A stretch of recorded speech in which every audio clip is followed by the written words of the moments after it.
ஒரு பாதி ஆடு அப்படியே கிரில் பண்ணி கொடுத்துருக்காங்க.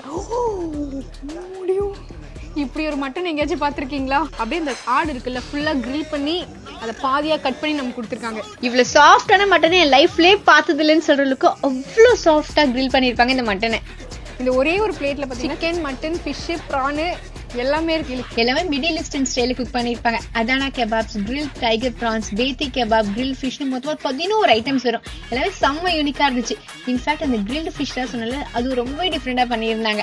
பாம் ஷோவில் இப்போலேருந்து 1 மந்த்துக்கு பார்த்தீங்கன்னா பாம் ஃபெஸ்ட் அப்படின்ற ஒரு ஃபெஸ்டிவல் நடக்க போகுது. இங்கே வந்து மிடில் ஈஸ்டர்ன் குசின்ஸ் எல்லாமே பயங்கர யூனிக்காக இருந்துச்சு. அதுலேயும் பாகிஸ்தான் ஸ்டைல யாக்னி பிரியாணின்னு சொல்லி வந்து இருந்துச்சு. பார்க்கறதுக்கு லைட்டாக இருந்தாலும் டேஸ்ட் ரொம்ப டிஃப்ரெண்டாக இருந்துச்சு.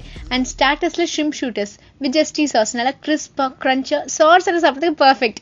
நெக்ஸ்ட் ஃபட்டாஷ், கிறிஸ்பி பிரெட்டை உடச்சு அதுக்கு மேலே யோகட் சாஸை ஆட் பண்ணி உள்ள பார்த்தீங்கன்னா chickpeas and tender chicken salad சாப்பிட்றதுக்கு செம்ம டிஃப்ரெண்ட்டாக இருக்கும்.